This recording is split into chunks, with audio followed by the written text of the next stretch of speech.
Christmas is here again, and I love Christmas. So, the things that I love about Christmas, I love the Christmas decorations, and I love that we get to share gifts. And then I also love Christmas carols. That's my favorite part of Christmas. And my favorite Christmas carol is The Little Drummer Boy, because I believe that story tells us of this little boy who is called to come before a king, and then all he has is his little drum, and then he's asking whether he can play for the king, because that's all he has, because it's like people are giving expensive gifts and all he has is his little drum.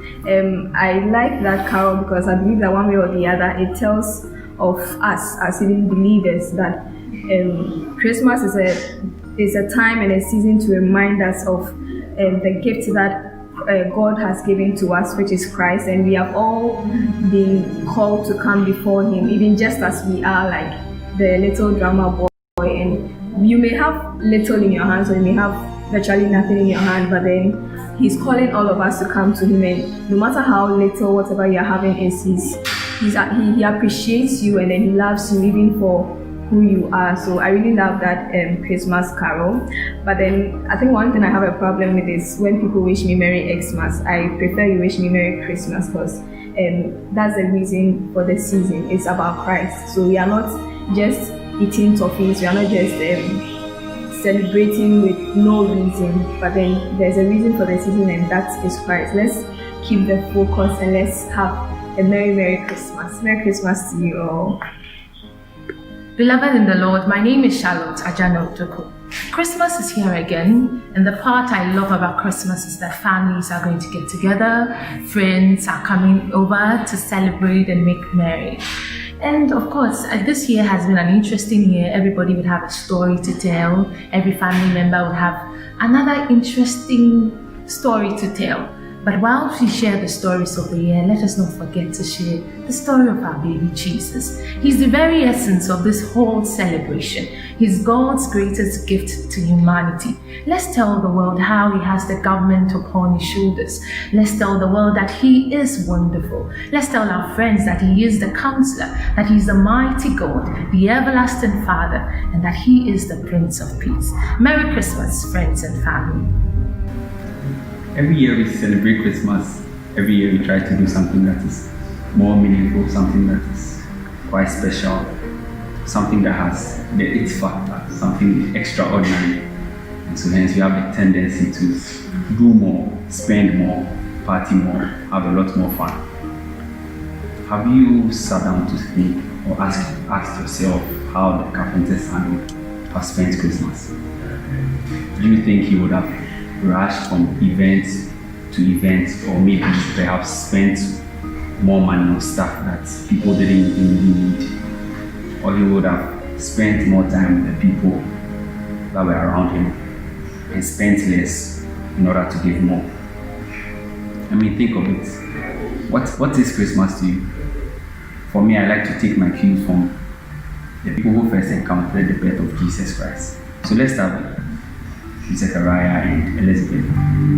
Their response to the news that their son would be the last and greatest prophet of the Old Testament and the forerunner of Jesus Christ was worship.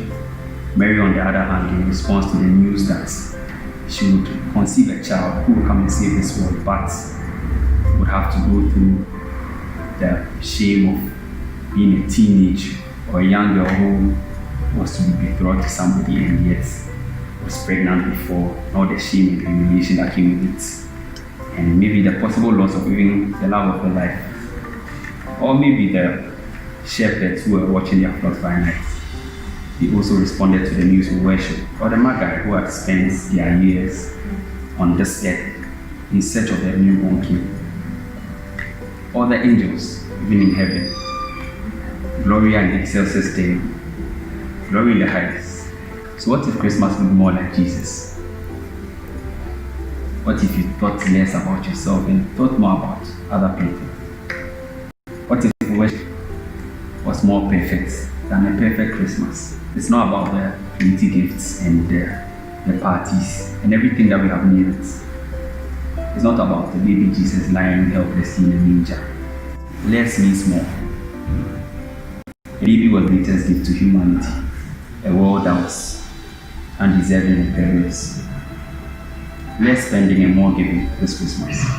Less hurry and more time. Ultimately, less of me and more of Jesus. That's what Christmas is to me. Thank you. It's Judith and it's Christmas again this year, and I'm very excited about it. I think what makes me excited about Christmas is because it marks the birth of my King, my Savior, and my Shepherd. And I mean, that makes me very happy. And I think what I love about Christmas is that, you can literally feel it in the air when it's Christmas. The weather changes there.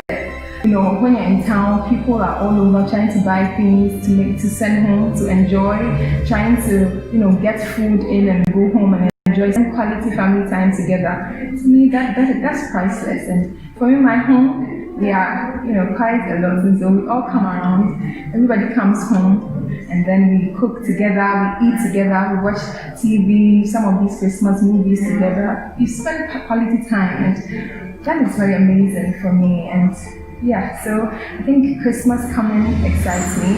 We get to be in church and enjoy these carol services and these beautiful Christmas songs, and that is just amazing. I'm glad we are going to have Christmas now, very soon. And it's been a tough year, so I think we all need to have a very good one and all to really end the match.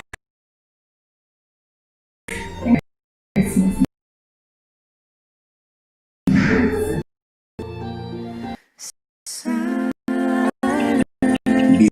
Behold the most lovely story ever told, and it's of our Lord Jesus Christ, who by the grace came down to earth as man.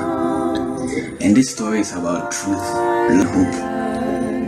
And because of this, all of humanity can be able to benefit from salvation.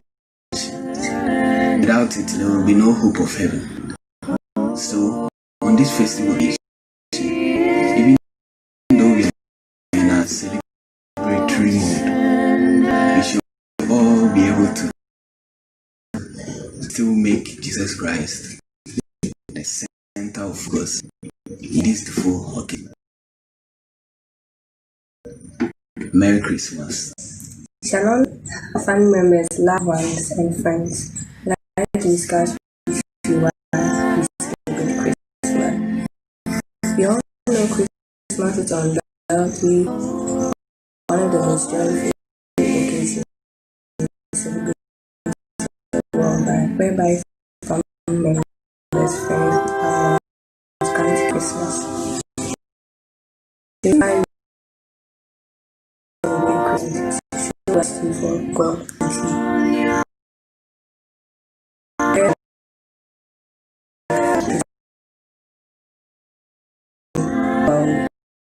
To great balance and